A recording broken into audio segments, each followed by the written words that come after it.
साथियों नमस्कार, कैसे हैं आप सब लोग। मज़ामा केम छो कसा आहिस। साथियों, आज का टॉपिक जो मैं डिस्कस कर रहा हूँ it might B controversial from the point of feminism, but अगर इन रियल देखें तो लॉ के बेसिस पर जो प्रोसिक्यूशन एक महिला करने जा रही थी एक पुरुष का, उस पुरुष को काफ़ी बड़ी राहत दी है ऑनरेबल केरल हाई कोर्ट ने। साथियों, कई बार ऐसा हो रहा था कि झगड़ा हो गया दोस्त के बीच में, झगड़ा हो गया पड़ोसी में, उसने 2 गालियाँ दी और आपने भी गाली दे दी। पर कई बार गाली ऐसी होती है जो गाली माँ बहन की गाली से भी बुरी होती है। इस केस में क्या हुआ कि एक पड़ोसी ने दूसरे पड़ोसी के बारे में किसी थर्ड पार्टी को ये कहा कि अरे ये तो वैश्य है, और वर्ड यूज़ हुआ प्रोस्टिट्यूट, जिसको हम कॉमनली कॉन्क्यूबाइन भी कहते हैं। अब जरा सोचो कि किसी महिला को आप प्रोस्टिट्यूट कह दो, कॉन्क्यूबाइन कह दो, वैश्य कह दो, क्या वो छोड़ेगी आपको? इसने भी जो है इस केस में इस पुरुष को नहीं छोड़ा। जब ये फैक्ट उस महिला के संज्ञान में आया तो ultimately she lost a report before the concern PS, और उसमें उसने कहा कि इसने मुझे प्रोस्टिट्यूट कहा, मुझे कॉन्क्यूबन कहा या मुझे वैश्या कहा, यह आपराधिक कृत्य है। ऐसा करने के पीछे इसकी इंटेंशन ये थी कि मेरी जो मॉडेस्टी है उसको आउटरीच करना। उसका कहना था कि एक महिला की इज्जत है और उस इज्जत को इसने तार-तार कर दिया एक ऐसा वर्ड कहते हुए जो कि कहना तो दूर, सोचना भी गुनाह है। ज़रा सोचिए, किसी महिला को प्रोस्टिट्यूट कह दिया, कॉन्क्यूबाइन कह दिया तो चलेगा क्या? Answer is no. बट इसके बावजूद भी केरल हाई कोर्ट ने यहाँ पर एक डाइवर्जेंट व्यू दिया।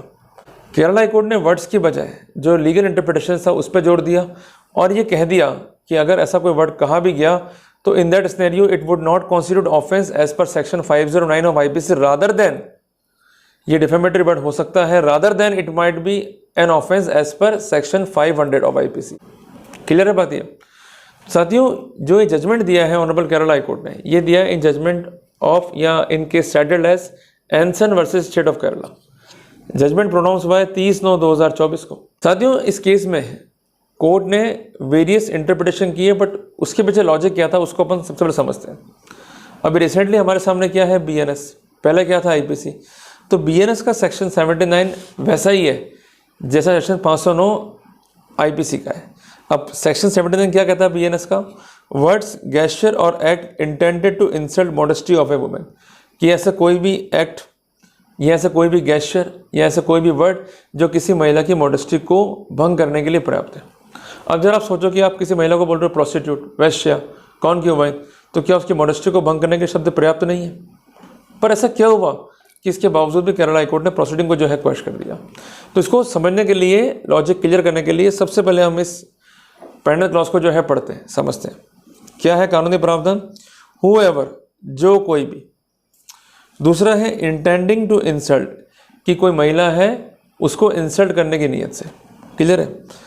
और इंसल्ट में क्या चीज़ है? मॉडेस्टी ऑफ ए वुमेन, कि जो कोई भी महिला की मॉडेस्टी मीन्स उसकी इज्जत को भंग करने या उसको इंसल्ट करने की नीयत से अटर करता है ऐसे वर्ड्स को या ऐसे साउंड्स को, या मेक करता है ऐसे गेस्चर या ऐसे कोई ऑब्जेक्ट को वो एग्जिबिट करता है, मीन्स उसको दृश्यमान करता है किसी भी फॉर्म में, जिसके तहत ऐसे वर्ड्स या साउंड को वो सुने या ऐसे गेस्चर या ऑब्जेक्ट को वो देखे और ऐसे कृत्य उस महिला के प्राइवेसी मैटर में इंटरवीन करने वाले हों, तो ऐसी स्थिति में ये दंडनीय अपराध होगा और जिसमें कारावास जो है वो 3 साल का है और वहाँ पर फाइन भी जो है इम्पोज किया जाएगा।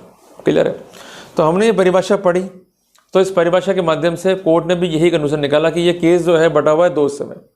पहला हिस्सा जो है जोर देता है उस प्रक्रिया पे जहाँ पर कोई वर्ड जो है वो अटर किए जा रहे हैं, कोई साउंड जो है मेक किया जा रहा है, कोई गेस्चर जो है मेक किया जा रहा है, या कोई ऑब्जेक्ट जो है वो एग्जिबिट किया जा रहा है। दूसरी बात, ऐसा करना हर रूप में इंटेंडेड होना चाहिए, means there should be an intention. अगर इंटेंशन नहीं है तो केस मेड आउट नहीं होगा। तीसरी बात है कि there must be the intervention into the privacy of the women.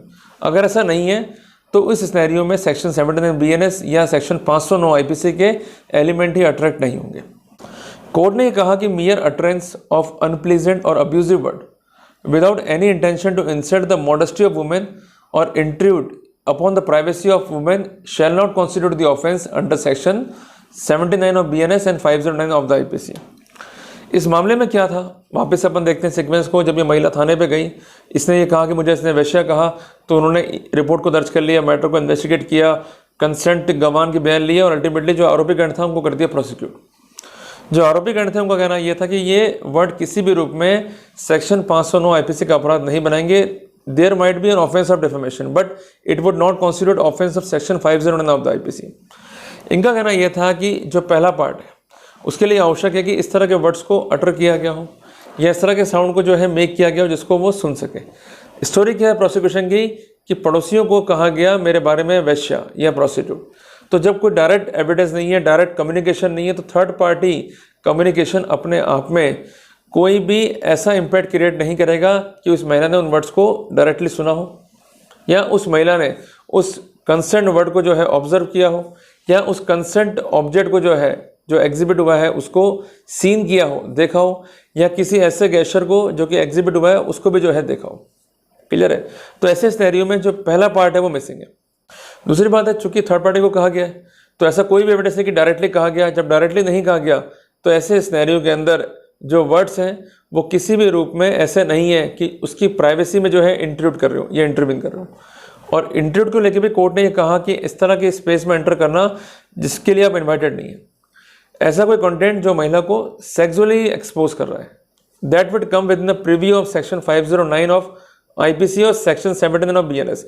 जब तक ऐसे वर्बेटम नहीं है तो किसी भी रूप में जनरल लड़ाइयों के तहत अगर एग्रेशन है या प्रोवोकेशन है उसके तहत कहे गए वर्ड किसी भी रूप में जो है ऑफेंस को जो है कॉन्स्टिट्यूट नहीं करेंगे। तो कोर्ट ने इन फैक्ट्स को देखते हुए पिटीशन को अलाउ कर दिया और कंसर्न आरोपीगण को जो है दोष मुक्त करने का आदेश कर दिया। ये जजमेंट दिखता सामान्य है पर समझाता हमें 5 बातें हैं। सबसे पहली बात, अगर कोई मैटर जा रहा है पुलिस के पास में या आईओ के पास में तो उनकी ये ड्यूटी है कि कंसर्न लॉ की लाइट में फैक्ट को एनालिसिस करें। जो फैक्ट महिला बता रही कि साहब मेरी इज्जत को जो है भंग किया या मेरी मॉडेस्टी को जो है इन्फ्रिंज किया, तो उसके लिए पर्याप्त एविडेंस क्या है। अगर पर्याप्त एविडेंस नहीं है फिर भी वो प्रोसीड करते हैं तो आप भी उनके विरुद्ध जो है प्रोसीड कर सकते हैं सेक्शन 198 बीएनएस में कि उन्होंने प्रोसीडिंग्स को अब्यूज़ किया है और अपने पदीय कर्तव्य का जो है दुरुपयोग किया है, बिना फैक्ट्स को वेरीफाई किए इन्होंने प्रोसीड किया है। दूसरी इंपॉर्टेंट बात है कि जब भी इस तरह के मैटर्स हैं पुलिस बुलाती है तो घबराने का नहीं है। आप अपने वकील को भेजिए और संपूर्ण ज्ञापन जिसको हम कहते हैं रिप्रेजेंटेशन या मेमोरेंडम जो है सौंपिए। जब तक आप अपना डिफेंस डिस्क्लोज नहीं करेंगे वहाँ आपके लिए आफत है। वकील कहेंगे आपको कि साहब चुप रहिए, वो होमवर्क कर लेंगे, कब तक चुप बैठोगे। अगर आप चुप बैठ गए तो कब अपना डिफेंस जो है अर्ज करोगे। डिफेंस अर्ज नहीं करोगे तो आपकी चुप्पी उनको जो है बल देने वाली होगी। अंग्रेजों ने इस देश पर राज क्यों किया? क्योंकि भारतीय चुप थे और जो बोले उनसे वो कांपते थे। जब तक बोलोगे नहीं तब तक राइट सिक्योर नहीं होंगे। तीसरी बात यह है कि पुलिस वाला अगर गलत सलत तरीके से आपको बुलाता है, आपको परेशान कर रहा है, हैरेस कर रहा है, एक्सटॉर्ट कर रहा है तो उसके विरुद्ध आप सीसीए रूल्स में, इवन एंटी करप्शन में इफ इज डिमांडिंग ब्राइब आप कार्रवाई कर सकते हैं। चौथी बात है कि जो कुछ भी एविडेंस आ रही है उसका कितना इम्पैक्ट डायरेक्ट है और कितना इम्पैक्ट इनडायरेक्ट है, सोर्स इंफॉर्मेशन क्या है, इन सब की स्क्रूटनी भी जरूरी है। पांचवी इंपॉर्टेंट बात कि इस तरह के मामलों में जो कि दर्ज हो रहे हैं ये देखना जरूरी कि बट जो कहे गए हैं वो इंटेंडेड है या नहीं है, या वो टारगेट से कहे गए नहीं कहे गए। अगर कोई डायरेक्ट एविडेंस नहीं है, थर्ड पार्टी को कह दिया, और कोई कनेक्टिंग एविडेंस नहीं है, थर्ड पार्टी भी स्पेसिफिक बयान नहीं दे रहा है, तो वहाँ पर क्वेश्चन का बेनिफिट जो है आप ले सकते हैं। तो चीज़ें बहुत छोटी हैं, अगर समझ लेंगे तो बेनिफिट ले लेंगे, नहीं समझेंगे तो वहाँ पर जो है नुकसान आपको खाना पड़ेगा। तो उम्मीद करता हूँ कि आज का टॉपिक आपको एनलाइटन करने वाला होगा।